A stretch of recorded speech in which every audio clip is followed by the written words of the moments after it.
मंडी विधायक ने किया मगाण गांव का दौरा। 56 साल मूलभूत सुविधाओं से वंचित है मगाण गांव। बिना पुल के झूले पर बैठकर नदी पार करते हैं लोग। सोनभद्र में टूटी छत के नीचे पढ़ने को मजबूर छात्र। जान जोखिम में डालकर पढ़ रहे बच्चे। स्कूल में शौचालय की सुविधा नहीं। स्थानीय प्रशासन कब लेगा संज्ञान। वाराणसी में अपराधियों की गिरफ्तारी के लिए अभियान जारी। पुलिस ने 3 आरोपी किए गिरफ्तार। 114 किलो 500 ग्राम अवैध गांजा बरामद। मामले में कार्रवाई कर रही पुलिस।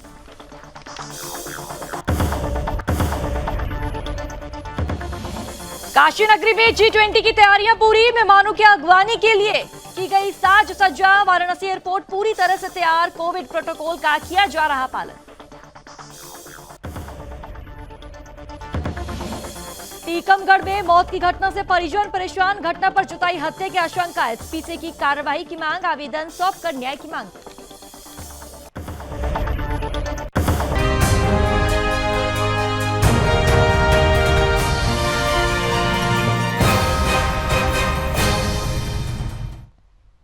नमस्कार, आप देख रहे हैं सुदर्शन न्यूज। मैं हूं आपके साथ इशिका राणा। स्वागत है आपका राज्य आपकी खबर में। चलिए करेंगे बुलेटिन की शुरुआत।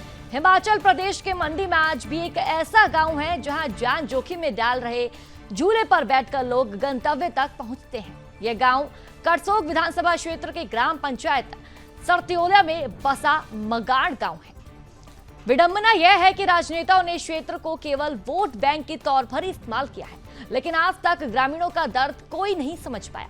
तो वहीं अब क्षेत्रवासियों में आशा है कि किरण वर्तमान विधायक दीपराज से जगी है। विधायक को देखकर स्थानीय लोग प्रसन्न होने के साथ भावुक भी हुए। उनका कहना था कि आज दशकों बाद कोई विधायक हमारे दर्द समझने गांव पहुंचे हैं। विधायक दीपराज ने विधानसभा चुनावों में जीत दर्ज करने के उपरांत सरत्योला पंचायत के अति दुर्गम गांव मगाण का दौरा किया। ऐसे में विधायक ने शिमला ग्रामीण विधानसभा क्षेत्र से जुड़ने वाले मांजू मगाण झूले पर बैठकर सतलुज नदी को पार भी किया। उसके बाद उन्होंने पैदल सफर तय किया और मगाण गांव पहुंचे। गांव पहुंचने पर उन्होंने चिंता जाहिर करते हुए कहा कि यह दुख और शर्म की बात है कि आज अधिकतर गांव नई टेक्नोलॉजी एवं आधुनिक सुविधाओं से लैस हो रहे हैं, लेकिन हमारा मगाण गांव मूलभूत सुविधाओं से भी वंचित है। विधायक दीपराज ने स्थानीय जनता की समस्याओं का समाधान करने के उद्देश्य से मगाण गांव को गोद लेने की घोषणा की है। उन्होंने कहा कि इस गांव को वह आदर्श एवं विकासशील बनाने के लिए हर संभव कार्य करेंगे और यहाँ की जनता को किसी भी प्रकार की समस्या झेलने नहीं देंगे।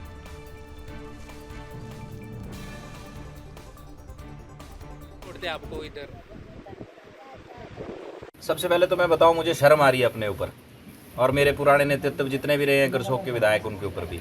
अगर ये आप देखेंगे कि आज अगर यहाँ पे, मुझे लगता है, बुरा मत मानना आप लोग भाई, है ना, आदि मानव जैसी जिंदगी लग रही है। ना तो इनके पास सड़क है, ना इनके पास, जैसे अभी दीदी ने बताया, इनके आंटी ने बताया कि इनके हस्बैंड को हार्ट अटैक आया था। और सिर्फ क्या हुआ, सड़क और पुल की सुविधा ना होने की वजह से जो ऐसी मौत जो है वो जायज़ नहीं है। हम मानते हैं कि चलो ठीक है दुर्घटना है, लेकिन ये तो हमारी नाकामयाबी है कि हम इन्हें सुविधा प्राप्त नहीं कर पा रहे हैं। तो अब इसमें मैं देख रहा था, अभी मैंने सुबह जब पुल पे आ रहा था मैं देख रहा था, अभी लाइव में लोग लगे हैं कि आपकी सरकार थी, वो थी, लोग अभी भी ऐसा भी कह रहे हैं। तो मेरा उन बुद्धिजीवियों से थोड़ा सा निवेदन है कि जितनी बड़ी आपकी बातें हैं, काश उतनी बड़ी आपकी बुद्धि होती, उसका इस्तेमाल करो और यहाँ के विकास के लिए जो है हम सब मिलकर काम करें। ऐसा इस सोच के साथ आगे बढ़ना है। अब ये थोड़ी ना कि भाई इसने किया, इसने नहीं किया, किसी ने भी नहीं किया। मैं तो साफ बात कर रहा हूँ, कुछ भी नहीं हुआ है इस क्षेत्र में। बल्कि यही नहीं है, ये करसोग विधानसभा क्षेत्र में आप यहाँ पर नांज से लेके इधर को आना शुरू कर दो, बिंदला तक यही हालात है।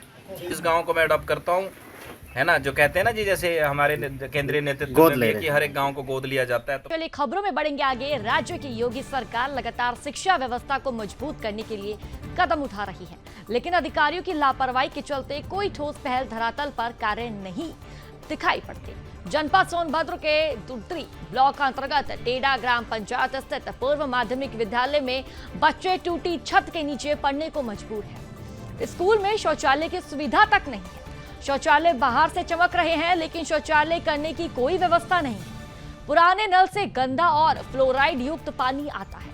तो वही विभाग की तरफ से 3 साल पहले आश्वासन मिला था, लेकिन अभी तक पूरा नहीं हुआ और कायाकल्प के दौरान टाइल्स और पेंट का काम भी किया गया, लेकिन बुनियादी सुविधाओं पर ध्यान नहीं दिया गया। जनपद के लगभग सभी स्कूल में 30% ही बेंच टेबल की सप्लाई कर कोरम पूर्ति पर दिया गया है। तो वहीं अब देखना यह होगा कि स्थानीय प्रशासन इस मामले पर आखिरकार क्या कार्रवाई करता है।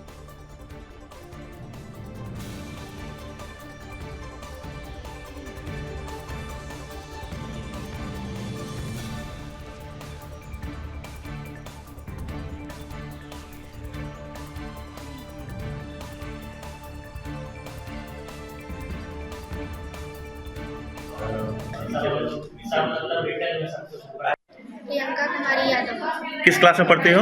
7th क्लास में, स्कूल का क्या नाम है? पूर्व माध्यमिक विद्यालय टेढ़ा। टेढ़ा। यहाँ पानी कैसे पीते हो आप लोग? यहाँ पानी है लेकिन गंदा पानी निकलता है, वो पीते नहीं हैं। अच्छा, कहाँ से आते हो पानी पीने के लिए? बगल से लाकर पीते हैं और बॉटल लाते स्कूल के बाहर से? जी। और शौचालय वगैरह जाने की भी कोई व्यवस्था नहीं है? शौचालय भी नहीं जा पाते आप लोग? स्कूल में आप लोग बैठे हो, बेंच वगैरह है आपके यहाँ? नहीं, चटाई। चटाई पे बैठते हो? और 7 और 8 का क्लास में है बेंच। 8 के क्लास में आप लोग चटाई पे बैठते हो? जी। किस क्लास में पढ़ते हो? 7। स्कूल का नाम क्या है? पूर्व माध्यमिक विद्यालय टेढ़ा। ब्लॉक कौन सा पड़ता है? ब्लॉक दुद्धि। ओके, आप यहाँ स्कूल में पानी की क्या है? पानी पीने की व्यवस्था है आप लोगों के पास? हाँ है लेकिन पानी नहीं निकलता। पानी नहीं आता है? नहीं। तो पानी कहाँ से पीते हो आप लोग? सर बगल में है। कहाँ, बाहर जाते हो स्कूल के बाहर? और शौचालय वगैरह फिर आप लोग इस्तेमाल नहीं करते हो? पानी है नहीं तो? नहीं। फिर तो शौचालय वगैरह फिर बाहर जाना होता होगा। हाँ। यहाँ स्कूल में आपके यहाँ बेंच वगैरह है? नहीं है, सिर्फ 8 और 7 में। 8 और 7 में है। तो 7 आप तो 7वां क्लास है आपका? 7 में तो है नहीं? नहीं है लेकिन 8 में। सिर्फ 8 में है। अच्छा, स्कूल का ऊपर छत टूटा हुआ है, नीचे बैठ के आप लोग पढ़ते हो, डर नहीं लगता है? डर लगता है तो उसे थोड़ा सा दूर बैठते हैं। वहाँ से फिर दूर बैठते हैं तो गिरेगा कभी छत तो पूरा गिर जाएगा, फिर तो बहुत आप लोग जान खतरे में डाल के बैठ रहे हो। जी। जनपद सोनभद्र के दुद्धि ब्लॉक अंतर्गत टेढ़ा ग्राम में है और यहाँ पे पूर्व माध्यमिक विद्यालय ग्राम टेढ़ा है। यहाँ पे आप देख सकते हैं कि जो स्कूल की जो कायाकल्प के द्वारा टाइल्स लगा दिया गया, पेंट कर दिया गया, सुविधाएं काफ़ी कुछ दिखाने को सुंदर देखने में लग रहा है, लेकिन इसकी जो महत्वपूर्ण जो चीज़ें हैं, इस स्कूल में अभी भी पानी की समस्याएं लगातार बनी हुई है। पानी पीने के लिए यहाँ पे व्यवस्था नहीं है, बच्चे बाहर से पानी लेके आते हैं। यहाँ शौचालय नहीं है, थोड़ा सा थोड़ा सा टंकी बनी हुई है लेकिन टंकी में यहाँ पे पानी की व्यवस्था नहीं है। शौचालय बना हुआ है, वो बाहर से डेंट पेंट है लेकिन अंदर से शौचालय की स्थिति गंदी है, टूटा हुआ शौचालय है, पूरा गंदा पड़ा है क्योंकि यहाँ पे पानी की ही व्यवस्था नहीं है। हमारे साथ यहाँ के प्रधानाचार्य और एक शिक्षक हैं, यहाँ बताएं, उनसे हम जानना चाहेंगे कि ये समस्याएं कब से बनी हुई हैं और एक स्कूल में क्या इस क्लासरूम के लिए में लेके चलेंगे जहाँ नीचे टाइल्स लग गई है, साइड की दीवारें बना दी गई हैं लेकिन ऊपर से छत टूटा हुआ है, उस छत का मरम्मत नहीं किया गया है। उसी टूटे हुए छत के नीचे बच्चे बैठ के पढ़ाई कर रहे हैं। अगर कोई बड़ी दुर्घटना होती है तो उसका जिम्मेदार कौन होगा? ठंड में अगर यहाँ के पानी में ही पानी अशुद्ध पानी है, जो बोर है वो अशुद्ध है, कहीं दोबारा कहीं और बोर नहीं किया गया तो ठंड में वो शुद्ध कैसे हो जाएगा? जी बोर्ड के लिए हम लोग लिखे हैं प्रधान जी द्वारा। कितने साल हो गए? कितने साल? बोर्ड के लिए करीब 2-3 साल पहले, 2 साल पहले भी हमने प्रधान जी से बोला था और कहीं भी करा देते जाता है, तो इस बात में मैं बार कह रहा हूँ प्रधान जी से ठीक करा देते हैं। अभी बरसात है, गाड़ी आने जाने में जहाँ शिक्षा व्यवस्था को सुदृढ़ करने के लिए लगातार सरकार प्रयासरत है, लेकिन उन्हीं के कुछ कर्मचारी या अधिकारी इन व्यवस्थाओं को नजरअंदाज करके उनको धोखा दे रहे हैं और एक आदिवासी परिवार के जो बच्चे हैं इनको जो शिक्षा का जो मूलभूत अधिकार है उस अधिकार से भी वंचित कर रहे हैं। कैमरामैन पर्सन के साथ राजेश सिंह। तो चलिए खबरों में बढ़ेंगे आगे। जनपद सीतापुर की मेजर ध्यानचंद स्टेडियम में आरएसएस के नेतृत्व में भव्य पथ संचलन किया गया। आपको बता दें कि यह संचलन भीमराव अंबेडकर की जयंती पर निकाला गया। इस संचलन को सीतापुर नगर के मुख्य मार्गों से होते हुए निकाला गया। मेजर ध्यानचंद स्टेडियम से एकत्रित होते हुए सीतापुर जिला अस्पताल से होकर लालबाग, घंटाघर मुख्य बाजार, ब्रिकगंज चौराहा, ट्रांसपोर्ट चौराहा, म्यूनिसिपल मार्केट से होते हुए उद्गम स्थान पर समापन किया गया। संचालन के दौरान सैकड़ों की संख्या में स्वयंसेवकों ने जनपद की सभी शाखाओं से इसमें भाग लिया। तो वहीं पथ संचलन के बारे में जिला कार्यवाह आशीष ने जानकारी दी। ये जो अपना सीतापुर जनपद का राष्ट्रीय स्वयंसेवक संघ जनपद सीतापुर के द्वारा डॉक्टर साहब बाबा साहब भीमराव रामजी अम्बेडकर जी की जयंती पर ये अपना राष्ट्रीय स्वयंसेवक संघ जनपद सीतापुर के द्वारा पथ संचलन का आयोजन किया गया। यह कार्यक्रम सामाजिक समरसता की दृष्टि से आयोजित था, जिसमें एक संदेश था कि सभी स्वयंसेवक अपना जो संघ का घोष होता है उसकी ताल पर प्रत्येक स्वयंसेवक कदम ताल करते हुए एक साथ पूरे समाज को एक समरस में रहने का संदेश देते हैं। यह कार्यक्रम लगभग प्रतिवर्ष रहता है। प्रतिवर्ष की भांति इस वर्ष भी पूजनीय बाबा साहब अम्बेडकर जी की जयंती पर यह कार्यक्रम आयोजित किया गया। स्वागत है आपका ब्रेक के बाद। चलिए खबरों में आगे बढ़ेंगे। खबर यूपी के उन्नाव से है, जहां सामाजिक समरसता मंच उन्नाव द्वारा भारत रत्न भीमराव अम्बेडकर की जयंती की पूर्व संध्या पर विचार गोष्ठी का आयोजन किया गया, जिसका विषय संवैधानिक राष्ट्रवाद रहा। आपको बता दें कि इस दौरान बाबा साहिब की जीवनी पर प्रकाश डाला गया। इस अवसर पर विशिष्ट अतिथि के रूप में कई गणमान्य जन लोग मौजूद रहे।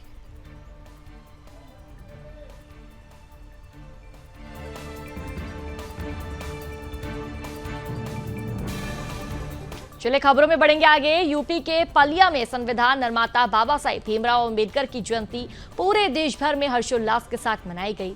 गांव-गांव, नगर-नगर बाबा साहिब भीमराव अम्बेडकर की जयंती पर रैली निकाली गई, जिसमें हर वर्ग के लोग मौजूद रहे। आपको बता दें कि इस दौरान बाबा साहिब की प्रतिमा पर फूल चढ़ाकर श्रद्धा सुमन अर्पित किए गए और रैली निकालकर पलिया के कई क्षेत्रों में भ्रमण किया गया और वहां पर उनका जोरदार स्वागत किया गया। तो वहीं समाज सेवियों ने खाने पीने की वस्तुएं भी भेंट की और इस अवसर पर वक्ताओं ने अपने विचार भी रखे। आज के दिन हमारे भीमराव अम्बेडकर जी जिन्होंने हमारा संविधान लिखा है, इसके ऊपर हम चल रहे हैं। उनका आज के दिन जन्म। यूपी के वाराणसी में रोहनिया वैकेंट की संयुक्त पुलिस टीम ने बड़ी कार्रवाई की है, जहां पुलिस ने 3 आरोपियों के पास से 114 किलो 500 ग्राम अवैध गांजा बरामद किया है। आपको बता दें कि कुल 114 किलोग्राम अवैध गांजा के साथ 3 आरोपियों को भी गिरफ्तार किया गया है। तो वहीं पूछताछ के दौरान आरोपियों ने बताया कि वे लोग गांजा बिहार से लाए थे और इसे आगे सप्लाई करने वाले थे। बता दें कि पुलिस आयुक्त द्वारा वाराणसी के मादक पदार्थों की अवैध तस्करी और परिवहन के साथ अपराधों की रोकथाम व अपराधियों की गिरफ्तारी के लिए अभियान चलाया जा रहा है। और इसी कड़ी में पुलिस उपायुक्त वरुणा जोन के निर्देशन में पुलिस ने 3 आरोपियों को गिरफ्तार कर लिया है। तो वहीं पुलिस टीम ने घटना का खुलासा करते हुए कहा कि मुखबिर की सूचना पर छोटी हीरोइन, आपको बता दें कि छोटी कोयरन स्थित मकान में अवैध रूप से अधिक मात्रा में गांजा रखे जाने की सूचना मिली। तो वहीं कार्रवाई के दौरान उस स्थान में 3 आरोपियों को गांजे के साथ गिरफ्तार किया गया है। फिलहाल पुलिस मामले में आगे की कार्रवाई कर रही है। का इनामिया है 20,000 रुपये का इनामिया घोषित अपराधी है, उसको गिरफ्तार किया गया है आज देर रात। शाह नमाज और शानू इसका नाम है, पुत्र मोहम्मद फ़हीम, निवासी सदर बाजार थाना कैंट का है। इसकी उम्र 32 साल है। इसके ऊपर कई सारे मुकदमे पहले से दर्ज हैं, जिसमें 307 आर्म्स एक्ट, 386 रंगदारी और भी कई सारे मुकदमे दर्ज हैं। इनकी गिरफ्तारी रात में 12:30 बजे के आसपास हुई है और इससे इंटरोगेशन किया गया तो इसने अपने सारे जुर्म कबूल किए हैं। उनकी गिरफ्तारी की टीम में प्रभारी निरीक्षक लालपुर पांडेपुर हैं और अन्य सदस्य। चलिए रुक करेंगे अगली खबर की ओर। यूपी के वाराणसी में G20 में मेहमानों की आगवानी के लिए वाराणसी एयरपोर्ट को पूरी तरह से तैयार कर लिया गया।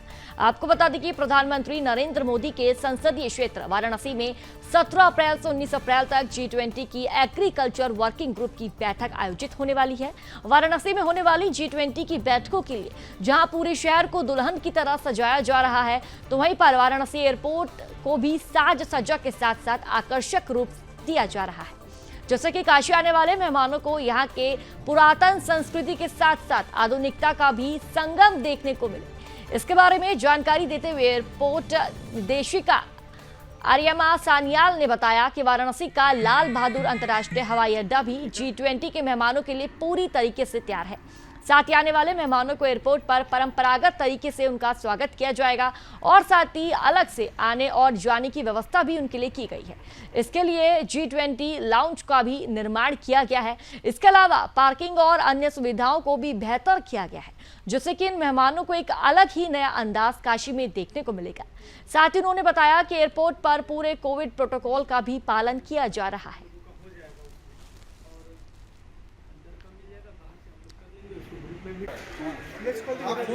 एयरपोर्ट में हमने खूब सारे तैयारी कर चुके, जैसे कि हमारे एरोब्रिज के कारपेट बदल दी गई, शिवलिंगा की एक वॉल म्यूरल BHU के साथ हम मिलकर बना दिए और सुविधाएं जो है हमने बढ़ा दिए। एक G20 डेलीगेट्स के लिए एक नया लाउंज भी बना दिए।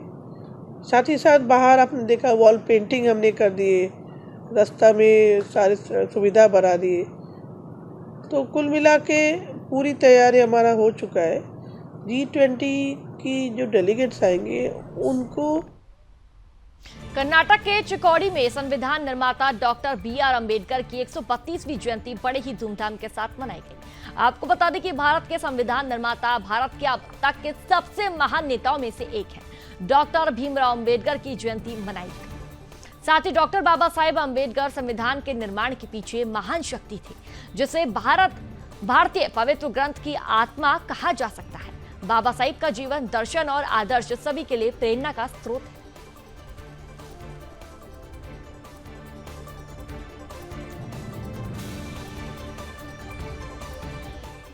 UDH मंत्री शांति धारीवाल ने बैसाखी के मौके पर बडगांव आगमगढ़ गुरुद्वारा पहुंचकर गुरुद्वारे में मत्था टेका और बैसाखी पर्व की सभी को हार्दिक शुभकामनाएं भी दी।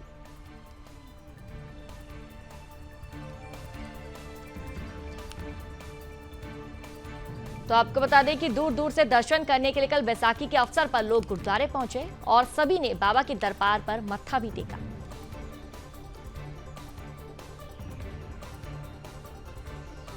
चलिए रुक करेंगे अगली खबर का। मध्य प्रदेश के टीकमगढ़ जिले के जतारा विधानसभा क्षेत्र में क्षेत्रीय विधायक एवं प्रदेश महामंत्री हरिशंकर खटीक ने बनने वाली 12 किलोमीटर लंबी सड़क का भूमि पूजन किया। आपको बता दें कि लगभग क्षेत्र के साथ 52 गांवों को एक शानदार सड़क मार्ग से जोड़ा जा रहा है, जिसमें 24 पुलिया बनाया जाना प्रस्तावित है और इस मार्ग निर्माण को लोक निर्माण विभाग द्वारा बनवाया जाना है, जिसकी देखरेख SDO विभाग जतारा द्वारा की जाएगी। इस भूमि पूजन के अवसर पर क्षेत्र के सभी ग्रामों के जनमानस उपस्थित रहेंगे।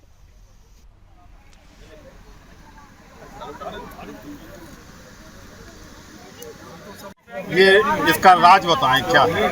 क्षेत्र की जनता को हम बहुत बहुत धन्यवाद देना चाहते हैं जो हम अपना लाडला प्यारा मानते हैं। ये मध्य प्रदेश के मुख्यमंत्री शिवराज सिंह चौहान जी और भारतीय जनता पार्टी की नीति और नीति की देन है, हमारे कार्यकर्ताओं की आवाज़ है।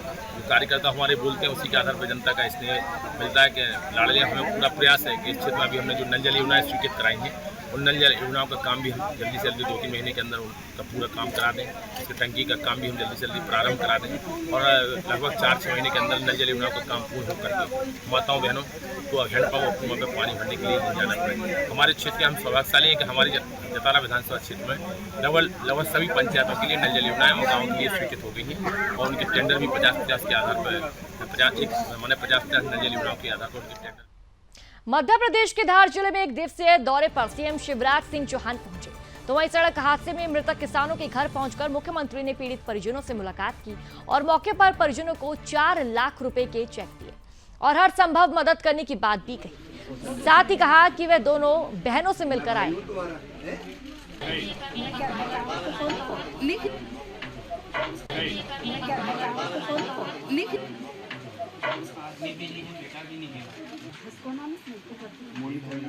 को झेल रही है। दूसरी बहन से भी मैं मिलकर आया हूं और मैं उनका अभिभावक हूं। अगर पति नहीं है और कोई सहारा नहीं है तो भाई है। इसी भाव से मैं आया हूं। मुझे बहुत वेदना थी और मुझे लगा कि इस परिवार से मिलना ही चाहिए मुझे। हम बहन के स्थायी रोजगार की व्यवस्था भी करेंगे, अभी तात्कालिक सहायता भी कर रहे हैं। दोनों बहनों की तात्कालिक सहायता भी की है और 2 और साथी चले गए उनकी भी की है। लेकिन ये कोई एहसान जताने का मामला नहीं है, ड्यूटी है, कर्तव्य है। जायसवाल परिवार में भी मैं गया था। देश और दुनिया से जुड़ी तमाम खबरों को देखने के लिए देखते रहिए सुदर्शन न्यूज। जय हिंद।